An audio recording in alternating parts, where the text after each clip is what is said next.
Olá pessoal, vamos tratar nesse vídeo sobre formação do processo e petição inicial. E esse estudo é basicamente um resumo do livro de Fred Didier, Curso do Processo Civil, ok? E formação do processo se dá com a propositura da demanda.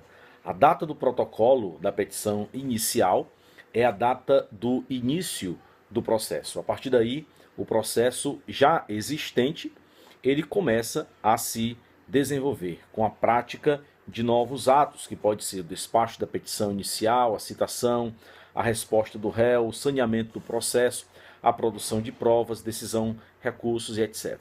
E com o surgimento também de relações jurídicas processuais. A demanda considera-se proposta na data em que a citação, a petição inicial foi protocolada. Está no artigo 312 do CPC, diz assim: considera-se proposta a ação quando a petição inicial for protocolada. Todavia, a propositura da ação só produz quanto ao réu os efeitos mencionados no artigo 440, depois que for validamente citado. Então, a citação do réu como parte da efetivação, então, da propositura feita pelo autor. A partir daí surge, então, a litispendência, a pendência da causa.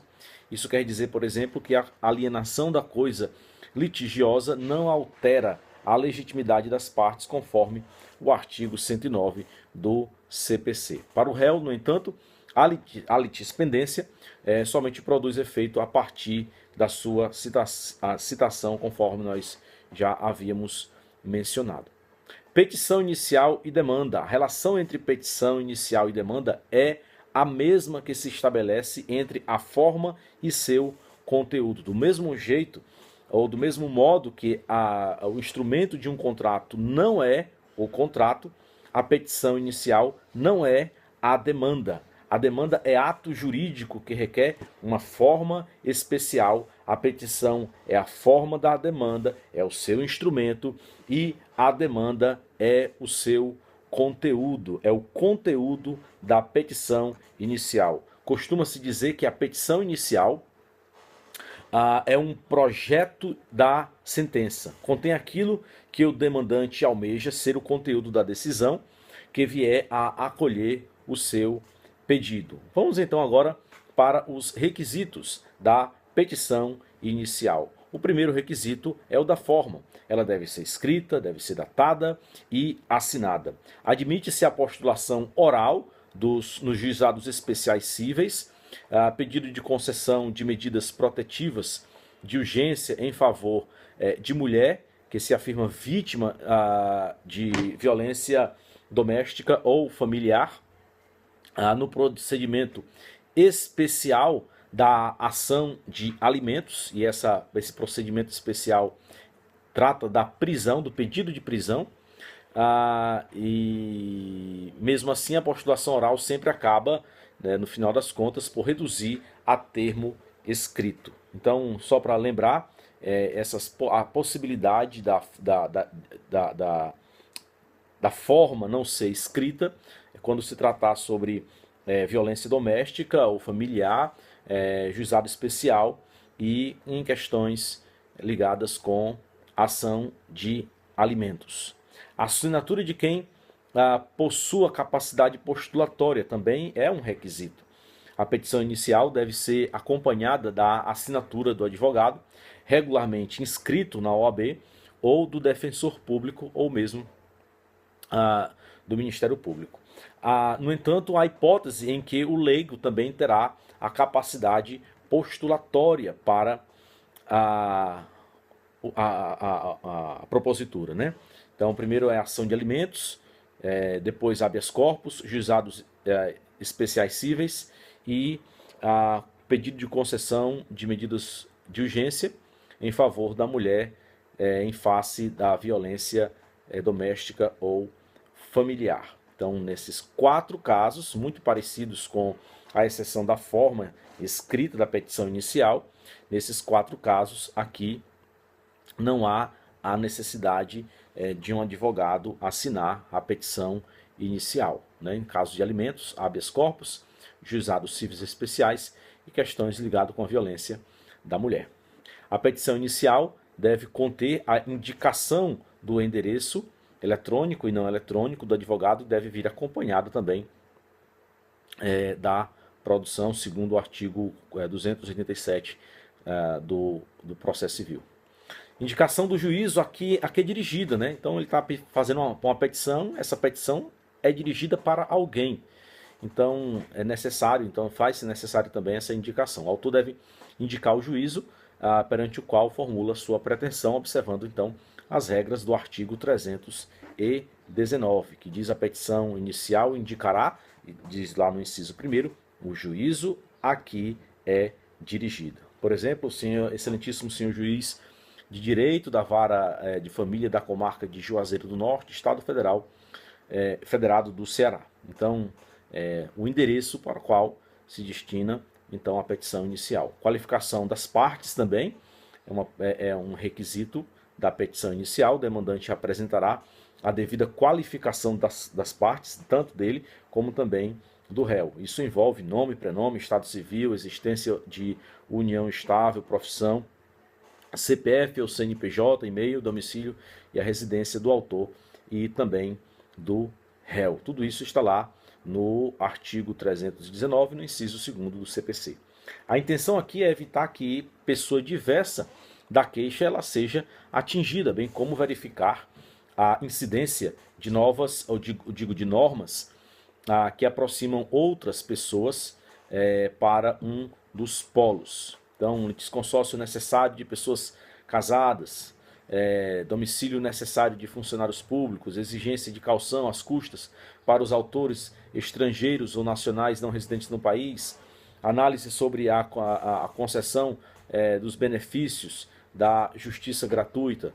Então, tudo isso são situações em que se requer a ciência de quem se trata, né? Tanto do autor como também do réu. Por exemplo, eu falei do litisconsórcio necessário de pessoas casadas, né?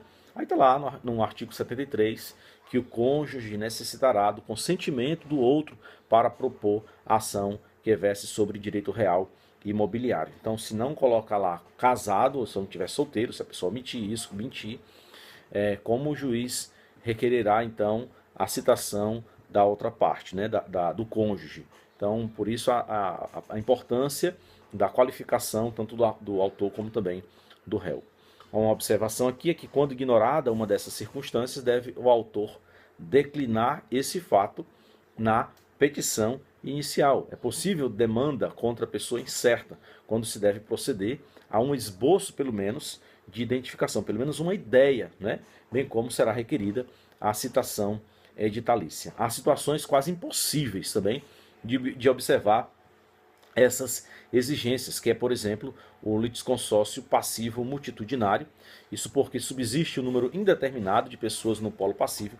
Então seria surreal, por exemplo, exigir a qualificação de todos os demandados. Um exemplo desse tipo de litisconsórcio é a demanda possessória relacionada, por exemplo, a uma ocupação de terra. Então imagina o proprietário de uma fazenda que foi ocupada por centenas de famílias. Imagina então qualificar todo esse pessoal. Seria praticamente impossível, seria praticamente surreal exigir isso daquele que demanda, daquele que propõe a petição inicial. Temperamentos da regra, como este, estão nos parágrafos do 319.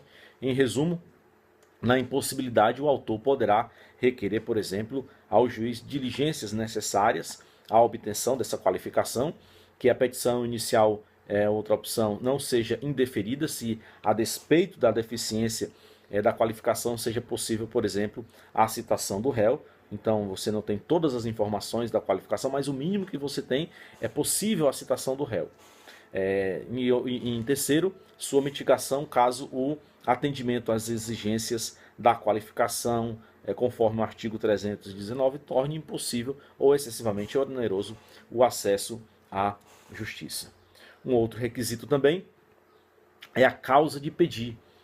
É o fundamento jurídico do pedido. Além do pedido e dos sujeitos, deve a petição inicial conter a exposição dos fatos e dos fundamentos jurídicos do pedido que formam a denominada causa de pedir. Isso está lá no inciso 3º do 319 do CPC. O autor deve expor todo o quadro fático necessário à obtenção do efeito jurídico perseguido, bem como demonstrar como os fatos narrados autorizam a produção desse mesmo efeito. Deverá o autor demonstrar a incidência da hipótese normativa no suporte fático concreto. Nosso CPC adotou a teoria da substanciação da causa de pedir, segundo a qual se exige do demandante indicar na petição inicial qual é o fato jurídico e qual a relação jurídica que dele decorre. O magistrado está limitado na sua decisão aos fatos jurídicos alegados e ao pedido formulado. Não está, porém, ao dispositivo legal invocado pelo demandante, pois é a tarefa de verificar se houve a subsunção do fato à norma. Então, o juiz está estritamente ligado àquilo que foi requerido na petição inicial. Então, se o advogado coloca lá o dispositivo legal errado, o juiz pode fazer essa alteração, modificando o dispositivo legal, mas jamais poderá modificar os fatos jurídicos alegados e o pedido formulado. O juiz pode decidir com base em norma distinta, seja preservados o direito afirmado e o pedido formulado. Há quem divida a causa de pedir, por exemplo, em ativa e passiva. Segundo a ativa, o fato constitutivo do direito, e a passiva, o fato que impulsiona o interesse de agir. Se o autor, por exemplo, reclama a restituição de quantia emprestada, a causa petende abrange o empréstimo. É o fato constitutivo do direito alegado. Esse é o aspecto ativo.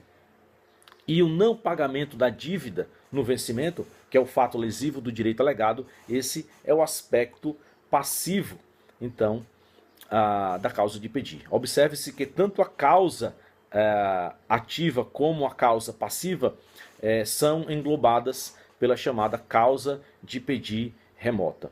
O fato jurídico que se divide em duas dimensões, então, ativa e passiva. Então, fora também a causa de pedir, um outro requisito também é o próprio pedido. Toda petição inicial deve ter pelo menos um pedido com suas especificações. Inciso 4º do artigo 319. Trata-se de requisito elementar do instrumento da demanda, pois não se pode falar no plano lógico, por exemplo, de petição sem pedido, ou de petição sem petição. Isso é um absurdo. Petição sem pedido é petição inepta e enseja o seu indeferimento.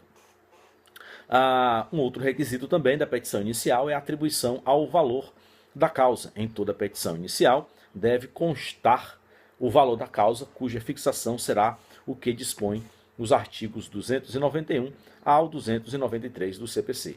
Não há causa sem valor, assim como não há causa de valor inestimável ou mínimo. O valor deve ser certo e fixado em moeda corrente nacional. Há também a necessidade de indicação dos meios de prova com que o autor pretende demonstrar a verdade dos fatos alegados. Na verdade, isso aqui não há muita eficácia, né, para esse requisito, que o autor diga, né, indique os meios de prova que pretende demonstrar. Está lá no inciso 6º, mas não é muito observado, dispositivo de pouca eficácia prática.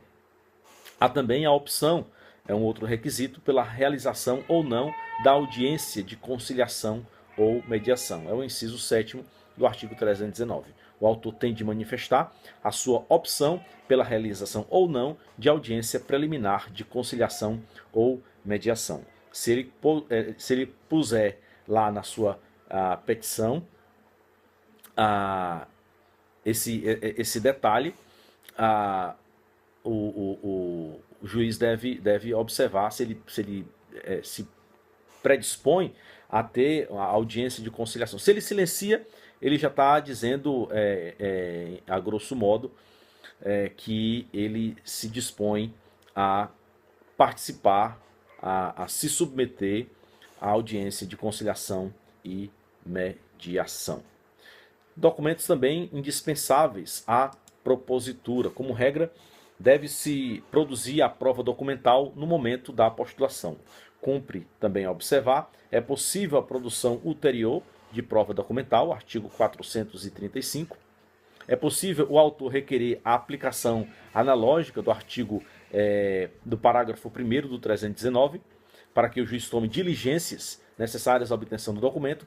E, por último, o autor pode, na petição inicial, solicitar a exibição de documento em poder do réu ou de terceiro, segundo o artigo 397 do CPC e seguintes. Aqui encerra também, então, a nossa aula sobre formação de processo e petição inicial. Até o próximo vídeo.